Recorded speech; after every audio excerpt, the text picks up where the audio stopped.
L'immobilier est à la recherche de nouveaux talents et parmi ces nouveaux talents, il peut y avoir des gens qui sont en reconversion professionnelle. C'est une piste tout à fait valable. Pour nous en parler, nous sommes avec donc Jocelyn l'Espagnol. Vous êtes le créateur et le dirigeant du groupe Joya Rencontres Immobilières. Vous avez 5 agences un peu partout, dont une à 3 bien évidemment. Et vous êtes exposant à ce salon. Je parlais donc de reconversion immobilière. Pourquoi c'est une bonne piste l'immobilier ? Alors l'avantage de l'immobilier aujourd'hui, c'est que c'est un métier qui est accessible sans formation particulière puisque nous avons la capacité à former en interne les gens qui souhaitent se reconvertir à ce métier.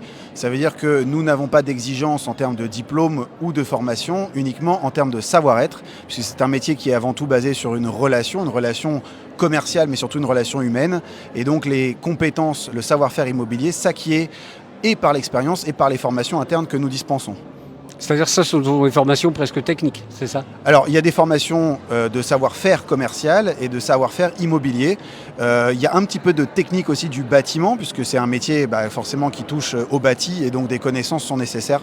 Mais c'est avant tout de la technique de commercialisation, de la négociation. Il y a beaucoup de juridique aussi dans notre profession. Et tout ça, nous avons des personnes en interne qui forment nos agents. Et l'avantage, lorsque l'on vient d'un métier qui n'a pas forcément d'appétence pour les questions de juridique, de technique immobilière ou autre, c'est que nous permettons aux agents qui nous rejoignent d'apprendre toutes ces connaissances nécessaires pour que les vendeurs soient évidemment bien accompagnés, ainsi que nos acquéreurs. Justement, est-ce qu'il y a des parcours professionnels, des secteurs qui vous paraissent plus intéressants que d'autres Alors c'est sûr qu'on apprécie tout particulièrement les gens qui ont déjà exercé dans des métiers soit de relations commerciales, soit dans des métiers évidemment de juridique, du domaine bancaire, puisque c'est des gens qui viennent avec une certaine base, je dirais, des fondations, soit de relations commerciales, soit de techniques de négociation, d'études de solvabilité ou autres. Là par exemple j'ai quelqu'un qui vient d'intégrer l'agence qui a fait 14 ans de courtage en crédit. Donc automatiquement, dans sa base de clients, de prospects, elle peut avoir des touches pour exercer son nouveau métier d'agent commercial en immobilier. Et dans ses connaissances, elle a évidemment du savoir-faire qu'elle va pouvoir recycler. Nous avons quelqu'un, par exemple, qui nous a rejoint, qui était directrice des ressources humaines. Là, c'est évidemment pas ses compétences du domaine bancaire ou juridique qui vont être réutilisables, mais sa capacité à créer de la relation, à écouter les gens aussi, puisque c'est un métier où on écoute beaucoup dans les RH, et c'est un métier aussi dans l'immobilier où on écoute les projets de nos clients, leurs problématiques, et qu'on les accompagne mieux si on sait bien les écouter. Mais vous étudiez tous les profils quand vous recevez une candidature ? Ah oui, bien sûr. Moi, j'ai aussi des gens qui sont aujourd'hui agents dans mon agence et qui sont en réussite et qui étaient au départ, caissières par exemple, dans un supermarché. Donc on ne s'attend pas forcément à ce que d'un coup d'un seul elle soit saisie, piquée par l'immobilier, et pourtant c'est ce qui s'est passé. Elle a fait un stage avec Pôle emploi qui leur permettait de venir découvrir à l'intérieur d'une agence comment ça se passait, et puis ensuite elle est tout de suite devenue agent commercial chez nous. En termes de rémunération, combien de temps il faut compter pour gagner correctement sa vie quand on est agent immobilier ? Alors c'est une question qui est compliquée, parce que déjà qu'est-ce que ça veut dire gagner correctement sa vie ? Voilà. Et puis, dans notre métier, il y a 2 statuts. Le premier, c'est négociateur immobilier, et le second, c'est agent commercial en immobilier.